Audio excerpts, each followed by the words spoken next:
नमस्कार, मैं हूं अंजलि इस्टवाल। 5 की बात में आपका स्वागत है।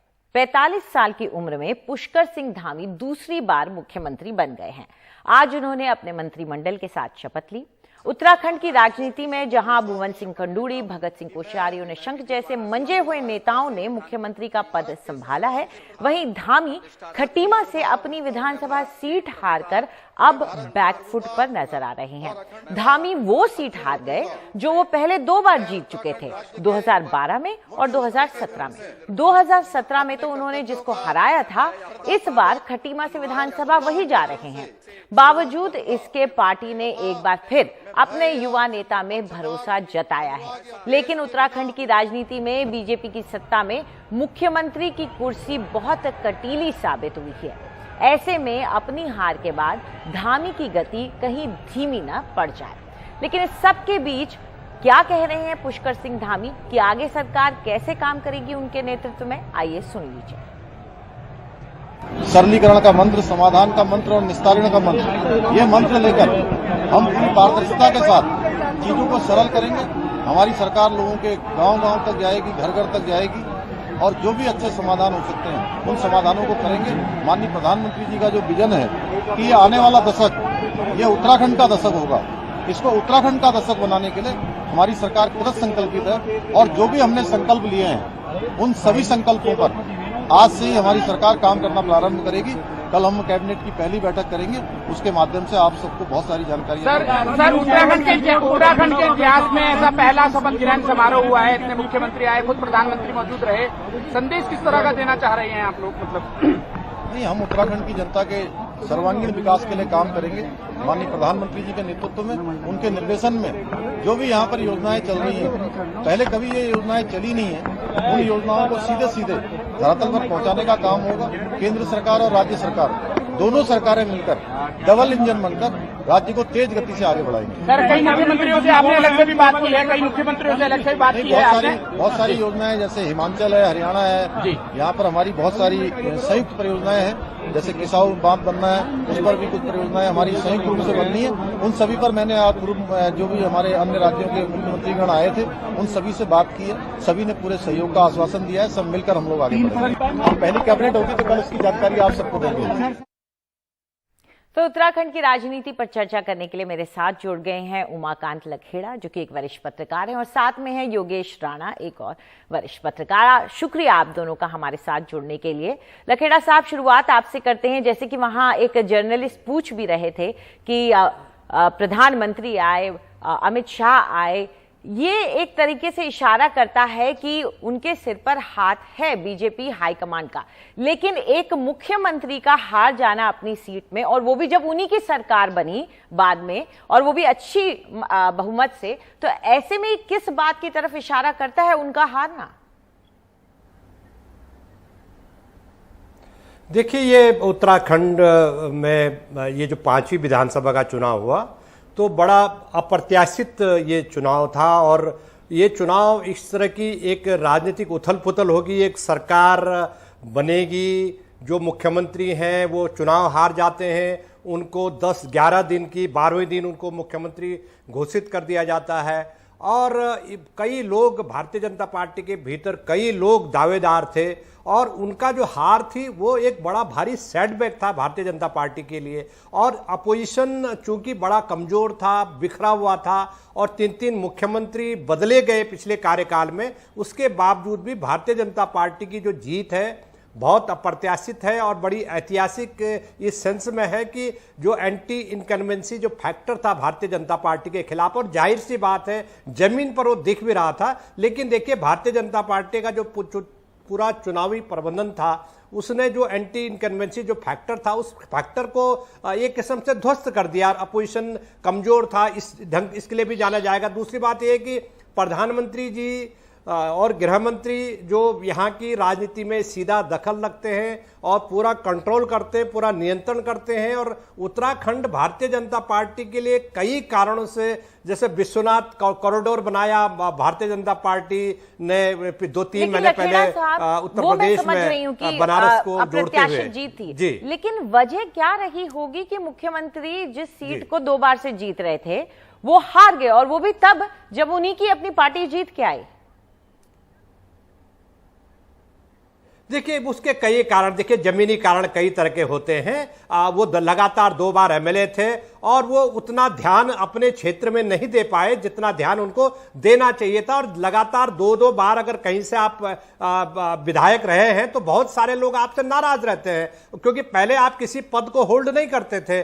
2 बार वो विधायक चुने गए लेकिन मंत्री नहीं बनाए गए, तीसरी बार भी उनको मंत्री नहीं बनाया गया लेकिन सीधा मुख्यमंत्री बना दिया गया। तो एक नाराजगी उनके बारे में थी। और जो कापड़ी वहां उनसे जीते हैं, जिन्होंने उनको हराया, उनसे ये मात्र 2700 वोट से 2017 में जीते थे। और इस बार 7000 के करीब जो जीत का हार का जो अंतर था वो 7000 के करीब चला गया। तो और जो आपने जो पहले सवाल पूछा था कि इन पर हाथ है, तो जाहिर सी बात है कि उन पर हाथ तो था ही आला कमान का, क्योंकि आला कमान को लगता था कि एक मुख्यमंत्री के रूप में, युवा मुख्यमंत्री के रूप में उनको पिछले चुनाव के 6 महीने पहले प्रोजेक्ट किया और उनके नेतृत्व में चुनाव लड़ा गया। अगर वो फेल हो जाता है तो वो एक किस्म से ये माना जाएगा कि आला कमान की जो प्रयोग था वो विफल हो गया, चाहे भले ही वो हार गए चुनाव। लेकिन दूसरा महत्वपूर्ण मुद्दा ये था कि अगर धामी जी को अगर नहीं बनाते तो एक नए तरह से पावर पॉलिटिक्स उत्तराखंड की राजनीति में हो जाती। और उत्तराखंड में 5-6 दिग्गज जो नेता थे भारतीय जनता पार्टी में, वो मुख्यमंत्री की दौड़ में शामिल थे। तो एक फॉर्मूला ढूंढा आला कमान ने,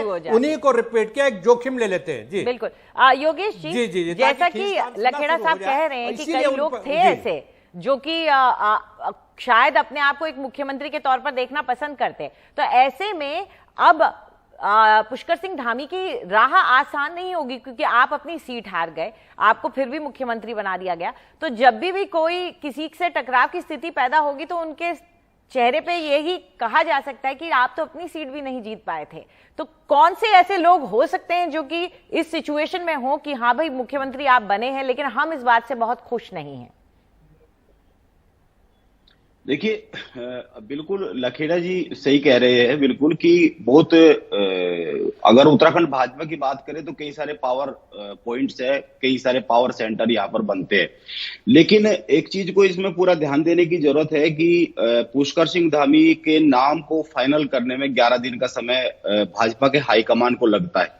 लेकिन 11 दिन बाद जब उनका नाम तय होता है और फिर जब उनकी कैबिनेट बनती है, जो उनका मंत्रिमंडल बनता है, तो इस पे ध्यान देना पड़ेगा कि 11 दिन बाद अरविंद पांडे को अभी तुरंत में हो सकता है विस्तार किया जाए, वे बाद की बात है। राजनीति में बहुत सारे फैक्टर साथ साथ चलते हैं, लेकिन अभी तुरंत में अगर देखें जो 8 मंत्री शामिल किए गए उनमें अरविंद पांडे का नाम शामिल नहीं है, जबकि वो बड़े प्रमुख दावेदार है। और ये ध्यान में रखना चाहिए कि वो अपनी गदरपुर सीट को बड़ी विषम परिस्थितियों में जीत कर आए हैं। जिस तरह पुष्कर सिंह धामी और धन सिंह रावत, यहाँ 3 लोगों के बारे में बहुत साफ सा एक कहा जाता था कि धन सिंह रावत भी अपनी सीट पर फंसे हुए हैं, पुष्कर सिंह धामी भी अपनी सीट पर फंसे हुए हैं। और इसी तरह अरविंद पांडे को लेकर भी कहा जाता था कि गदरपुर में बड़े उनके लिए चिंताजनक हालात है, लेकिन वो वहां से निकल के आए। तो जो ये एक सवाल बनता है कि जो उत्तराखंड भाजपा के बहुत सारे पावर सेंटर है उनको कैसे मैनेज करेंगे। आज का जो शपथ ग्रहण समारोह हुआ है वो बहुत हद तक इस मैसेज को बहुत साफ साफ करता हुआ दिख रहा है। यानी कि एक तरह से जो पूरा मंत्रिमंडल है, अगर आप उत्तराखंड की भाजपा में देखें तो अभी 3 आपको सेंटर मोटे मोटे बनते हुए दिखते हैं। एक त्रिवेंद्र सिंह रावत को लेकर है, एक निशंक, और एक आपके पुष्कर सिंह धामी हो गए, और इसी में कई मदन कौशिक भी शामिल होते हैं। लेकिन ये पूरा के पूरे जो कैबिनेट है ये पुष्कर सिंह धामी का कैबिनेट है। तो इससे एक मैसेज ये जाता है कि जो केंद्रीय नेतृत्व है वो इस बार 2 चीजों पर थोड़ा काम कर रहा है। एक ये कि आपको हम पूरा का पूरा खुला मैदान दे रहे हैं, आप अपने खुले मैदान को मैनेज करिए। और जो उत्तराखंड को लेकर एक बहुत बड़ी समस्या है कि यहाँ मुख्यमंत्री बदल दिए जाते हैं और जो आपसी खींचतान होती है वो कांग्रेस में भी है और भाजपा में भी है, उसको भी आपकी जिम्मेदारी है अब इसको मैनेज करने की। क्योंकि जो केंद्रीय नेतृत्व है वो केवल आपको राह दे सकता है, एक मैदान दे सकता है खुला, बाकी आपको सब कुछ मैनेज करना है। तो ये पुष्कर सिंह धामी की अब जिम्मेदारी बनती है कि वो अपनी जो आगे की राह है वो किस दिशा में और कैसे तय करेंगे। तो और रही उसकी बात की पुष्कर सिंह धामी खटीमा से बहुत बड़े मार्जिन से हारे। अगर आप इसको इस तरह देखेंगे कि पिछली बार अगर 2700 वोट से वो जीतते और इस बार 6500 के करीब वोट से हार जाते हैं तो सीधे सीधे उनको 9500 के आसपास के वोट का नुकसान है। तो ये एक अपने में बड़ी बात है, लेकिन उसको इस तरह से देखना चाहिए कि जैसे कांग्रेस पूरे प्रदेश में लड़ती हुई दिखी है, तो भाजपा खटीमा में कुछ कुछ लड़ती हुई दिखी है। इसको इस दिशा में हम देखने का प्रयास करना चाहिए, हमें इस पे भी एक सोचना चाहिए कि ये वहां पे कुछ इस तरह के फैक्टर रहे। कुछ एनालिसिस की जरूरत है, क्योंकि ऐसा अक्सर कम ही होता है कि अगर पार्टी जीत के आ रही हो तो उनका मुख्यमंत्री चेहरा हार जाए। लेकिन कहीं ना कहीं सुनने में आया कि एक डिस्कनेक्ट आ गया था आम लोगों के साथ, जैसा कि लखेड़ा साहब आप भी कह रहे थे, ज्यादा वक्त नहीं दे पाए वो अपने इलाके को। लेकिन जब आपकी पार्टी के इतने पूर्व मुख्यमंत्री हों, ऐसे में एक युवा नेता 45 साल की उनकी उम्र है, उनके लिए कितना मुश्किल होगा, क्योंकि बहुत सारे ईगोस को भी मैनेज करना है आपको। देखिए, मैं आपने बड़ा अच्छा सवाल पूछा कि देखिए, ये जो धामी जी को जब भारतीय जनता पार्टी लेकर के आई तो उसके पीछे भारतीय जनता पार्टी का जो आला कमान था, उन्होंने एक जनरेशन गैप को मैनेज किया। जनरेशन गैप का आशय ये था कि जो पुराने लोग थे, जैसे जनक खंडूड़ी थे, भगत सिंह कोश्यारी थे, रमेश पोखरियाल निशंक थे और भी एक आध ग्रुप और, तो इन सब का एक नई जनरेशन को लेके, युवा चेहरे को सामने लेके आए। और भारतीय जनता पार्टी हमेशा उसकी कोशिश ये होती है कि फ्यूचर को देखना, आगे को देखना। इसीलिए बड़ा इंटरेस्टिंग ये देखेंगे आप इस जो मंत्रिमंडल बना है कि जो 3 लोग, जैसे डॉक्टर बंशीधर भगत थे, बिशन सिंह चुफाल हैं और अरविंद पांडे तो इतने बुजुर्ग नहीं है, ये दोनों बुजुर्ग हैं। इन तीनों को एक झटके में हटा दिया गया। और बड़ा इंटरेस्टिंग बात यह है कि तीनों ही कुमाऊं अंचल, जो हमारा उत्तराखंड का जो कुमाऊं अंचल है, वहां से इन तीनों का ही ताल्लुक है। तो एक किस्म से कैंची लगा दी गई और इनको एक अलग थलग कर दिया गया। तो इनको जो मंत्रिमंडल की जो जिम्मेदारी थी उससे मुक्त कर दिया गया। तो जाहिर सी बात है कि उत्तराखंड एक कठिन, भौगोलिक रूप से भी बड़ा कठिन है, वहां एक ऊर्जा चाहिए, नए युवा पीढ़ी चाहिए, नए ऐसे लोगों को मंत्री बनाने की बात हुई है, जैसे युवा चेहरे इसमें दिखाई दिए हैं कि ताकि लोग पहाड़ों में जा सके, दौड़ भाग कर सके, गांव में पैदल भी जाना हो तो पैदल भी जा सके। तो एक नया शेप देने की कोशिश की गई है। दूसरा, भारतीय जनता पार्टी के दिमाग में यह है कि 2024 का जो लोकसभा 5 सीटें हैं उत्तराखंड में, तो 2024 का जो लोकसभा चुनाव होगा उसके लिए इस टीम को इस ढंग से प्रोजेक्ट करने की कोशिश की गई है ताकि 2024 में 5 सीटों तीसरी बार जीतने में भारतीय जनता पार्टी कामयाब हो सके। तो इस तरह का एक युवा टीम, नए चेहरे, उसका कॉकटेल। और दूसरी बात है कि संतुलन, कुमाऊं और गढ़वाल में संतुलन बनाने की कोशिश की गई है। जाति के हिसाब से भी राजपूत, ब्राह्मण जो पहाड़ की राजनीति का एक ध्रुव होते हैं, तो उन ध्रुवों को भी साधने की कोशिश की गई है। विजय बहुगुणा जो है ये ताकतवर बन के उभरे हैं, उनके सिपह सलार जो है सुबोध उनियाल, उनको भी एडजस्ट कर लिया गया है जो कांग्रेस से भाजपा में आए थे। उनके थोड़ा कम रह गया है, उनको भी मंत्री बनाया गया है। योगेश जी, आपसे जल्द जानना चाहेंगे कि अब, क्योंकि हमने पहले देखा है कि आला कमान का पेशेंस कम ही रहा है मुख्यमंत्रियों को लेकर के, बहुत तेजी से पिछली बार हमने बदलते हुए देखे हैं। ऐसे में पुष्कर सिंह धामी के लिए कितनी बड़ी चुनौती रहेगी कि वो अपना काम भी करते रहें और आला कमान भी जो है वो भी खुश रहे उनसे। देखिए, आप बिल्कुल सही कह रही है। पुष्कर सिंह धामी के सामने सबसे बड़ी दो तीन चुनौती बनती है। सबसे पहले तो उनके सामने एक साइकोलॉजिकल प्रेशर, मनोवैज्ञानिक दबाव ये है कि उनको चुनाव लड़ना है। वो हारने के बाद मुख्यमंत्री बने हैं, उनको उपचुनाव में जाना है। इसको लेकर भी जैसे बिशन सिंह चुफाल और लखेड़ा जी कह रहे थे बंशीधर भगत को लेकर, तो अभी ये 8 जो मंत्री शामिल किए गए, लेकिन तस्वीर अभी बहुत सारी बाकी है। हो सकता है उधर से कहीं से कुमाऊं के भी कुछ लोग कम शामिल किए गए मंत्रिमंडल में, गढ़वाल का थोड़ा सा असर ज्यादा दिख रहा है, तो हो सकता है वहां से उधर से कहीं से चुनाव लड़ने का प्लान हो। इस तरह की कुछ सूचनाएं भी आ रही है। और दूसरा जो सबसे बड़ी बात यह है कि कैसे ये 5 साल अपना पूरा का पूरा कार्यकाल पूरा करेंगे। ये सारा का सारा ये मैनेजमेंट पे, इन पे डिपेंड करेगा कि संगठन और सरकार के साथ साथ जो यहाँ दिग्गज है, आप अगर उत्तराखंड को देखेंगे तो इनके पास पूरे पूर्व मुख्यमंत्रियों की पूरी फौज है और सारे के सारे अपने एक छोटे छोटे खेमों में बटे हुए। अब हालांकि जो 6 महीने का इनका कार्यकाल रहा है, तालमेल बना के चले हैं और बनते हुए दिखे हैं, तो इसी बार भी इनको तालमेल बड़ी एक चुनौती होगी बना के चलना। अपने एक बहुत मुश्किल काम रहेगा संतुलन बनाए रखना। उनको एक जिसे कहते हैं कि बिल्कुल रस्सी पर चलना होगा और सीधा चलना होगा और सब कुछ संतुलित तरीके से रखना होगा। आप दोनों हमारे साथ जुड़े, उसके लिए बहुत बहुत शुक्रिया आपका। तो अभी फिलहाल हम एक छोटा सा ब्रेक ले रहे हैं। ब्रेक के बाद खबरों का सिलसिला जारी है। खबर पश्चिम बंगाल से, जहां बीरभूम हिंसा में केंद्रीय गृह मंत्री अमित शाह ने अब रिपोर्ट तलब की है। बीजेपी की एक फैक्ट फाइंडिंग टीम बीरभूम का दौरा भी करेगी। बीरभूम में 8 लोगों की मौत हुई, कई घर जला दिए गए और ये सब तब हुआ जब एक तृणमूल नेता की हत्या हुई थी और उसके बाद वहां पर हिंसा भड़क गई।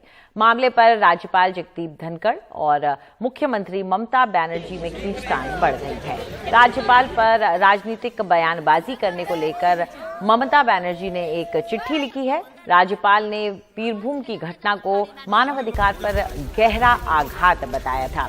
कानून व्यवस्था को लेकर भी राज्यपाल ने सवाल उठाए थे। विपक्ष ममता सरकार की कार्यशैली को लेकर अब उनकी घेराबंदी कर रही है।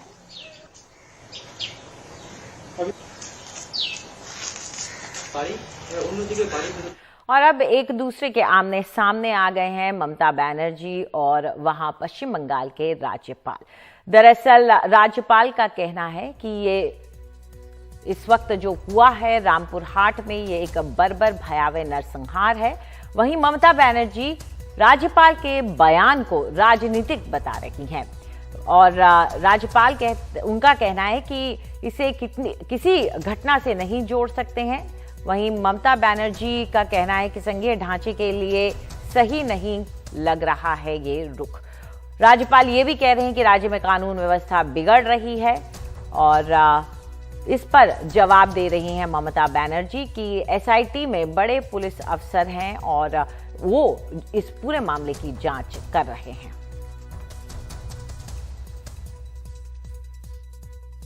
पूरा स्टेट का हालत बहुत गंभीर है। पिछले एक हफ्ता में 26 ब्रूटली मर्डर हुआ है बंगाल की माने डिफरेंट पार्ट में। टोटल 26 मर्डर हुआ बीरभूम में। वो पंचायत का उप प्रधान को लेकर जो हादसा हुआ कल रात से चल रहा है, उसमें टोटल 26 मर्डर हुआ है। बंगाल में तुरंत सेंट्रल को हस्तक्षेप होना चाहिए, ये हम लोग का मांग है। कानून व्यवस्था पूरा के पूरा बंगाल में खत्म हो गया। बंगाल में आज मानव राज नहीं बल्कि दानव राज चल रहे हैं। 10 महिला और उसमें 2 बच्चे आग की हवाले करके जिंदा जलाया गया। इससे और घिनौने और दहशतगर्द क्या हो सकते हैं। एसआईटी में किसी को कोई भरोसा नहीं है। एसआईटी को जब हमारे बंगाल की सरकार कहेगा एसआईटी तुम सीट रहो, चुप रहो, वो सीट रहेगा। एसआईटी को जब कहेगा कि तुम गेट अप रहो, तुम उठो, तब उठेगा। और बीरभूम हिंसा का मामला आज संसद में भी उठा और सुनाई दिया। टीएमसी के एक उप प्रधान, डेप्यूटी पंचायत प्रधान का मर्डर हो गया था। उसका बदला लेने के लिए 5 घरों को जला दिया गया। सिर्फ इतना ही नहीं, लोग उस जलते हुए घर से बाहर ना आ पाए, इसलिए बाहर से घर के दरवाजे को ताला चाबी से बंद कर दिया गया और 10-12 लोग, उनमें बच्चे भी हैं और सभी माइनॉरिटी कम्युनिटी से बिलोंग करते हैं, सबको जलाकर राख कर दिया गया और पूरी मानवता वहां रोती रही। पूरे पश्चिम बंगाल में लॉ एंड ऑर्डर सिचुएशन पूरी तरह से ध्वस्त हो चुका है। इसलिए हम चाहते हैं पश्चिम बंगाल में केंद्रीय हस्तक्षेप चले। Sir, this battle, he was Upa-Pradhan. Sir, this is not a fight in between any two political parties. It is not that our fight is with BJP or our fight is with Congress or with CPM. It was a internal fight amongst the families itself. And sir, seat has been formed by the Honorable Chief Minister with high-level officials. 20 persons have been arrested up till now. I have asked for appointment with Amit Shahji also. We want to meet him. We'll tell him in details. Anytime expected that we will be called for. They went and meet. I will say let the culprits be arrested. All punishments be given. Chief Minister has fully assured it is not any political fight in between any two political parties. तो इसको लेके राजनीति मत करिए. वीरभूम हिंसा पर Kolkata high court ने संज्ञान लिया और मामला दर्ज किया और अब उन्होंने इस पूरे मामले में स्टेटस रिपोर्ट दाखिल करने को भी कहा है. जांच से जुड़ी केस डायरी कल 2 बजे तक दाखिल की जाएगी. कोर्ट ने कहा है कि CFSL दिल्ली की एक फोरेंसिक टीम मौके पर जानी चाहिए. जांच के लिए जरूरी चीजें जमा की जानी चाहिए वहां से और पुलिस गवाहों की सुरक्षा के पुख्ता इंतजाम भी करे. अब तक इस मामले में करीब 23 लोगों को गिरफ्तार किया गया है. केंद्र सरकार ने फैसला किया है कि दिल्ली की तीनों नगर निगम को एक कर दिया जाए. इसके चलते दिल्ली नगर निगम के चुनाव फिलहाल रुके हुए हैं और इस फैसले से दिल्ली के मुख्यमंत्री अरविंद केजरीवाल इतने भड़के हुए हैं कि उन्होंने आज बीजेपी को खुली चुनौती दे डाली और कहा कि अगर आज आप चुनाव करा देते हैं तो हम ही जीतेंगे और अगर हार गए तो राजनीति छोड़ देंगे. दिल्ली में नगर निगम के चुनाव रुके हुए हैं क्योंकि केंद्र सरकार दिल्ली की 3 नगर निगम उत्तरी, दक्षिणी और पूर्वी दिल्ली नगर निगम को एक करने जा रही है और इसी बात को लेकर आम आदमी पार्टी और बीजेपी में युद्ध चल रहा है. आज ये वाक युद्ध एक नए स्तर पर तब पहुंच गया जब दिल्ली के मुख्यमंत्री अरविंद केजरीवाल ने बीजेपी को चैलेंज करते हुए कहा कि बीजेपी में हिम्मत है तो वो समय पर MCD चुनाव करवाकर और जीत कर दिखा दे. अगर बीजेपी ये चुनाव जीत गई तो हम राजनीति छोड़ देंगे. भारतीय जनता पार्टी कहती है हम दुनिया की सबसे बड़ी पार्टी हैं. अरे सबसे बड़ी पार्टी और दिल्ली की एक छोटी सी पार्टी से घबरा गए तुम. दिल्ली के एक छोटे से चुनाव से घबरा गए तुम. क्या हिम्मत है यार तुम्हारे अंदर. लानत है तुम्हारे ऊपर. मैं चैलेंज करता हूं बीजेपी को, हिम्मत है तो MCD के चुनाव टाइम पे करा के दिखाओ और जीत के दिखा दो, हम राजनीति छोड़ देंगे. बीजेपी मुख्यमंत्री अरविंद केजरीवाल के चैलेंज को ज्यादा तवज्जो नहीं दे रही है. उसका दावा है कि नगर निगम के चुनाव जब भी होंगे तो चौथी बार लगातार बीजेपी ही वो चुनाव जीतेगी. लेकिन एक अहम बात बीजेपी जरूर कह रही है कि उसके हिसाब से 2-2.5 महीने बाद नगर निगम के चुनाव हो सकते हैं. देखिए अरविंद केजरीवाल जी क्या कह रहे हैं, मैं उस पर अपना कोई रिएक्शन नहीं देना चाहता. जल्दी ही नगर निगम का चुनाव होगा और चौथी बार नगर निगम में भारतीय जनता पार्टी की सरकार बनेगी. देखिए इसमें मैं समझता हूं कि मुश्किल से 2-2.5 महीने का समय लगेगा और चुनाव होंगे और जैसे मैंने कहा है कि नगर निगम में भारतीय जनता पार्टी की शानदार विजय होगी. दिल्ली में फिलहाल नगर निगम के चुनाव तो नहीं हो रहे, इस पर राजनीति जरूर हो रही है और आने वाले कुछ समय तक ये राजनीति इस पर यूं ही चलती रहेगी जब तक कि चुनाव नहीं हो जाते. लेकिन एक सवाल जो लगातार बना हुआ है वो ये है कि अगर 3 नगर निगम को एक करना ही था तो ये फैसला बिल्कुल तभी क्यों लिया गया जब नगर निगम के चुनाव घोषित ही होने वाले थे. दिल्ली से मैं शरद शर्मा, NDTV मीडिया. चीन समेत कई देशों में कोरोना की नई लहर देखने को मिल रही है और ऐसे में भारत में लोग चौथी लहर की आशंका से डरे हुए हैं. डॉक्टर SK सरी ने NDTV से बातचीत में कहा कि अगर देश में सारी तैयारियां रहीं तो चौथी लहर नहीं आएगी. क्या चौथा वेव जो है 22 जून को आने वाला है जैसा कि IIT कानपुर ने कहा है? आपने जो न्यूज रूम में पूछा वो सबके मन में है, डर भी है, संदेह भी है और अगर ये विचार सबके मन में रहे कि क्या चौथी वेव आ सकती है तो शायद ना आए. उसके लिए अगर हम वैसी ही तैयारियां करें जैसे कि करनी चाहिए कि कोई एग्जाम की तैयारी करता है तो शायद बच जाए. नई वेव आने का शुरुआत कहाँ से होती है? वायरस भी एक तरह से आपके हमारी तरह से एक ऐसी जीवात्मा है जो जीना चाहता है, पर अगर वैक्सीन है, आप प्रोटेक्टेड है तो बेचारा नहीं कर पाएगा, पर आप कमजोर हैं वो वायरस मल्टीप्लाई करेगा. मास्क एक तरह से सेल्फ लॉकडाउन है. आप अपने आप को बचाना चाहते हैं, और आप अगर इन्फेक्टेड हैं तो दूसरों को बचाना चाहते हैं। तो अगर आपके मन में क्लियर है कि भाई मुझे बचे रहना है तो मास्क पहनना पड़ेगा। देखिए, अभी हमारे यहाँ 5 से 12 वाली वैक्सीन बहुत हद तक अभी तक शुरू शायद नहीं हो पाई है और जल्दी हो जाए, मेरे को ऐसी उम्मीद है। जब तक नहीं है तो बच्चों को समझाना आसान होता है, जैसे माता पिता करेंगे वैसे बच्चे करेंगे। और अब बात करते हैं श्रीनगर की, जहां उसकी सुंदरता को चार चांद लगाने वाला यहां का ट्यूलिप गार्डन आज आम लोगों के लिए खोल दिया गया। ये एशिया का सबसे बड़ा ट्यूलिप गार्डन है। गार्डन के खुलते ही यहां लोगों की भीड़ लग गई। इस गार्डन में 1 लाख से अधिक ट्यूलिप के पौधे हैं। इस बार कश्मीर में बड़ी संख्या में पर्यटक पहुंच रहे हैं और इनके लिए श्रीनगर का ये ट्यूलिप गार्डन एक खास आकर्षण का केंद्र है। कश्मीर में ट्यूलिप खिले और यहाँ पूरे मुल्क से पर्यटक न आए तो ये कैसे हो सकता है। और आज पहले दिन जब ट्यूलिप गार्डन, जो एशिया का सबसे बड़ा ट्यूलिप गार्डन है, उससे जब खोल दिया गया, बड़ी तादाद में यहाँ टूरिस्ट उमड़ आए हैं हर तरफ से। यहाँ कहते हैं कि 15 लाख के आसपास जो हैं ट्यूलिप उगाए जा रहे हैं। लेकिन थोड़ी गर्मी ज़्यादा है इस साल, 10 डिग्री है जो नॉर्मल है टेम्परेचर जो इस महीने में होता है, उससे ज़्यादा अबो 10 डिग्रीज है। इसलिए क्या उनकी जो है जो लाइफ स्पेन बराबर रहेगा।